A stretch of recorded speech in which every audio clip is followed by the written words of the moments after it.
Bien-aimés frères et sœurs, shalom. Que Dieu vous bénisse richement.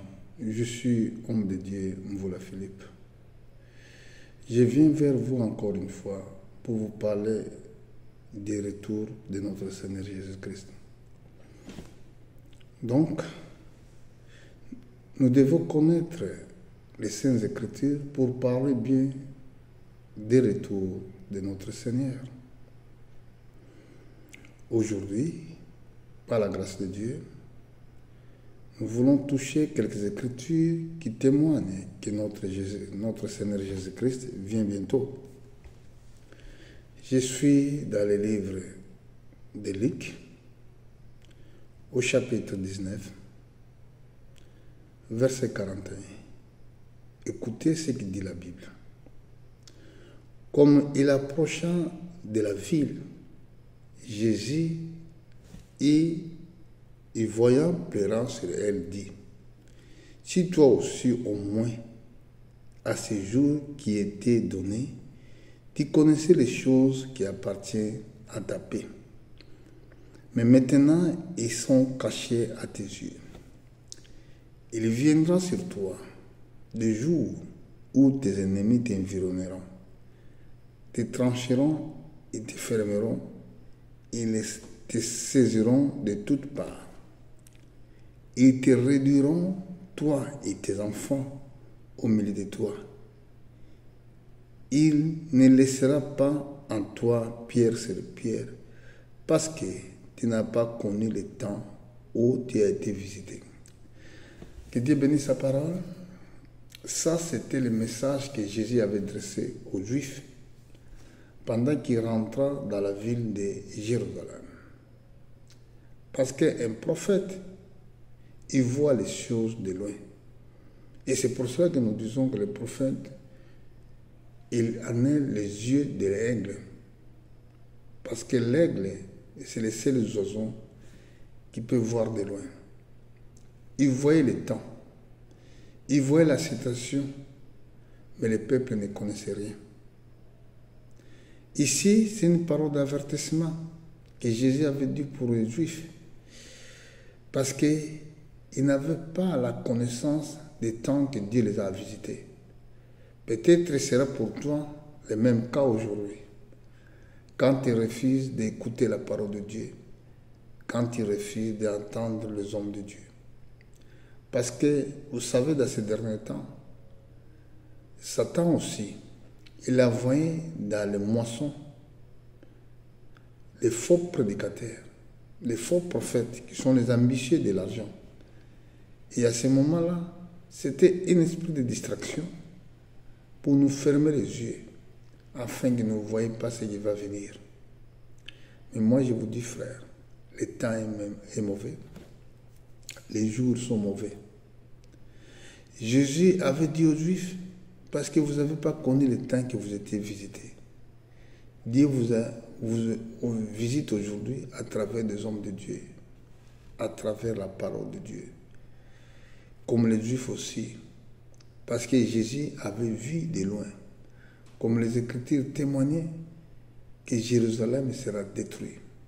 Et c'est là que nous avons commencé, depuis avant-hier, notre méditation. Regardez ce qu'il a dit au chapitre 21, dans le même livre. Il les a avertis encore ici. La Bible dit, « Lorsque vous verrez Jérusalem investie par des armées, sachez alors que sa désolation est proche. Alors ceux qui seront en Judée fuient dans les montagnes, ceux qui seront au milieu de Jérusalem, ils sortent.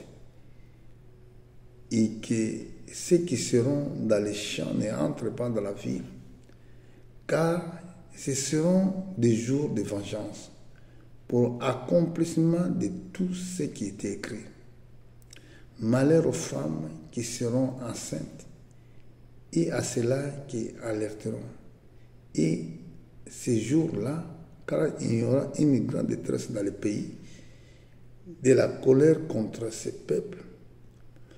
Ils tomberont sous les tranchées de l'épée Ils seront amenés captifs parmi toutes les nations et Jérusalem sera foulée aux pieds par les nations jusqu'à ce que le temps des nations soit accompli. Ici, voilà les paroles de l'avertissement que Jésus avait dit dans le Luc chapitre 19, qu'il s'agit de destruction de Jérusalem. Il s'agit de la guerre. Et alors les peuples, ceux qui ont vu écouter cette parole d'avertissement, ceux qui étaient attentifs dans le message prophétique, quand ils ont vu les forces romaines commencer à cercler la ville à l'an 70, après Jésus-Christ quand il était parti au ciel, quand les peuples, ceux qui étaient avertis, ont vu que Jérusalem a été cerclée, donc les Romains ont commencé déjà à cercler la ville, ceux qui étaient dans la ville, ils avaient quitté la ville.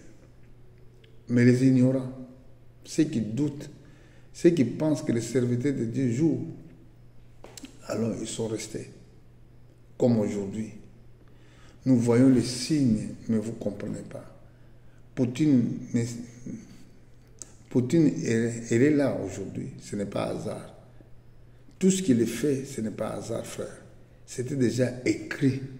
Mais pour accomplir de ce que Dieu avait dit, il doit avoir un homme pour lequel il va accomplir tout ce qui était écrit, comme nous avons lu ici. La force, le développement de la Chine, ce n'est pas hasard. Vous voyez, la technologie monte à ces derniers temps, ce n'est pas hasard. Tout ça, c'était déjà écrit dans les prophètes. Alors maintenant, à ces derniers temps, vous allez voir la marque de la bête. Mais ce n'est pas dit, ils ne vont pas vous dire que c'est la marque de la bête. Ils vont vous dire, ils vont vous mettre une prise électronique afin que vous soyez bien identifié, afin que les hommes sachent que c'est toi. Mais finalement, c'était quelque chose pour vous tuer la vie. Il y aura beaucoup de choses, frère. Toutes ces organisations de ONI, tout ce que les hommes sont en train de s'organiser, est pour que les Écritures soient accomplies. Et c'est pour cela, la guerre là, que vous voyez à Gaza, la guerre que vous voyez en Ukraine, afin que les Écritures soient accomplies. Pourquoi? Cette guerre qui est en Ukraine, elle va engendrer quoi? Elle va engendrer le conflit mondial.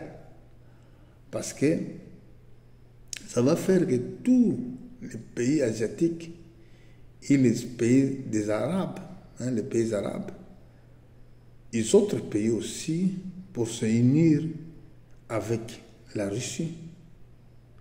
Là, ça accomplira ce qui était dit dans le livre d'Ézéchiel, chapitre 38 et 39. Vous voyez? Ça accomplira aussi ce que la prophétie dit dans le livre de Joël, chapitre 2. Ce conflit qui traîne des pays qui sont à redor d'Israël, c'est pour attirer la colère de la Russie. Pour attirer la colère de la Russie, afin que la Russie vienne s'ajouter avec eux pour qu'ils ramènent la guerre qu'on appelle guerre d'Armageddon, qui sera guerre sainte. Bon, moi, je prêche comme chrétien. À ce moment-là, l'église de Dieu vivant. Quand je parle l'église de Dieu vivant, je ne cite pas les noms des dénominationnels. Parce que l'église, c'est le corps de Christ. Et corps de Christ, c'est corps parole. Alors quand on dit l'église de Dieu vivant, ça voulait dire ceux qui ont la parole de Dieu, ils partiront par l'enlèvement de l'église avant que ces choses arrivent. Il y a des choses horribles qui sont en train de se préparer, frères et sœurs. Il va se déclencher les armes chimiques, la guerre. Beaucoup de gens ne prennent pas ça en compte. Les hommes ne comprennent pas que le temps vraiment est mauvais. En tout cas, nous devons faire vraiment très attention, frères et sœurs. arrêtez de se mettre, arrêtez de se distraire. Parce qu'aujourd'hui, il y a beaucoup de gens qui sont entrés dans la distraction, qui ne voient même pas le temps où nous sommes arrivés aujourd'hui. Je crois au chapitre 21, dans le même livre d'Éric, au verset 34, écoutez la parole de Dieu. La Bible dit, prenez garde à vous-même, de crainte que vos cœurs ne se présentissent par les excès de manger et de boire, et par les soucis de la vie, et que ce jour ne vienne sur vous en improviste, car il viendra comme un filet sur tous ceux qui habitent sur la face de toute la terre. Veillez donc et priez à tout temps, afin que vous ayez la force d'échapper à toutes ces choses qui arriveront et de paraître debout devant le Fils de l'homme. Le problème est de paraître debout devant le Fils de l'homme. Ça veut dire de paraître devant Jésus avec la foi ferme.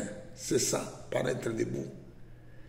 Mais le problème qui peut être fatal dans votre vie, c'est le problème de distraction. Quelle est la distraction? Souci de fête, souci de mariage, souci de manger et souci de boire. C'est ça le problème. Il y a des autres qui sont en train de se miser dans les réseaux sociaux et de se dénuder dans les réseaux sociaux. Ils ne voient pas que le temps s'avance, les jours de destruction, il est vraiment, chaque fois, il est presque prêt. Alors, nous ne savons pas ce que va se passer d'ici 2 ans, d'ici 3 ans, d'ici 4 ans. Mais dans leur plan maléfique, en 2027, ils vont éliminer tout l'argent liquide. Je parle, par exemple, d'autres pays européens qui vont le faire et qui vont tenter de le faire à partir de 2027. Et mais c'est pourquoi? Parce que c'est là que ça va déclencher que vous ne pouvez pas vendre ni acheter si vous n'avez pas la marque. C'est pour cela vous allez voir la possibilité de payer si seulement vous avez la marque. Vous voyez où nous sommes arrivés? Le temps avance. Bon, sur tous les pays en redor d'Israël, ceux qui font la guerre, c'est ça, la Bible déjà a prédit ça dans les livres de Joël, dans les livres de Zacharie. Et moi, je viens tout simplement comme un homme de Dieu pour vous avertir de ce qui doit arriver comme les prophètes avaient prophétisé. Moi aussi, à ma part, j'ai fait partie de ces hommes de Dieu qui sont en train d'avertir l'Église pour se préparer. Écoutez ce que la Bible dit au livre de Joël, chapitre 3, au verset 9. La Bible déclare: publiez ces choses parmi les nations, préparez la guerre, réveillez les héros, où ils s'approchent, qu'ils montent tous les hommes de guerre, de vos royaux forgés d'épée, et de vos serpes de lances, que les faibles disent: je suis fort. Hâtez-vous et venez, vous toutes les nations de l'entour. Vous avez bien entendu? Toutes les nations à l'entour d'Israël. Rassemblez-vous là où l'Éternel fait descendre des héros. Que les nations se réveillent, qu'ils montent vers les vallées de Josaphat, car là, je siégerai pour juger toutes les nations de l'entour. Saisissez la fossile, car le moisson est mûr, venez fouler, car le pressor est plein, les couves regorgent, car grand est leur méchanceté. C'est une multitude dans les vallées des jugements, car le jour de l'Éternel est proche, dans les vallées des jugements. Les soleils et la lune s'obscurcissent et les étoiles retirent leurs éclats. Des cieux, l'Éternel rougit, de Jérusalem fait entendre sa voix. Les ciels et la terre sont ébranlés, mais l'Éternel est un refuge pour son peuple, un abri pour les enfants d'Israël. Vous voyez? Donc là, on parle, la prophétie qui va s'accomplir pour la fin du monde, c'est la guerre qui va se passer à Israël. Mais cette guerre doit commencer d'abord aux nations. Dans les nations, ça va commencer là. Après, avec toutes ces forces-là, forces chinoises, forces russes, ils vont descendre jusqu'à Israël. Et c'est pour cela que vous voyez que les mêmes conflits, ils vont ensemble, afin que les Écritures soient accomplies. Et la Bible parle même de fleuves Euphrate qui va s'assécher pour permettre les rois qui venaient d'Orient. Quel est ce roi? Quelle est cette force qui va venir d'Orient? Mais c'est la Chine. Vous voyez que la Chine aussi est en train de préparer. Mais vous, les chrétiens, pourquoi vous êtes distraits à ces choses? Pourquoi vous ne comprenez pas que notre Seigneur vient bientôt? Et qu'est-ce que la Bible nous dit dans le livre de Luc? Priez et veillez tout le temps, afin que vous arriviez d'échapper à toutes ces choses qui arriveront et de paraître debout devant le Fils de l'homme. Et aujourd'hui, moi, votre humble serviteur, je vous dis que Dieu vous bénisse. Nous allons revenir dans les prochains jours avec de nouveaux messages. Que soyez bénis partout dans le monde. Que Dieu vous bénisse.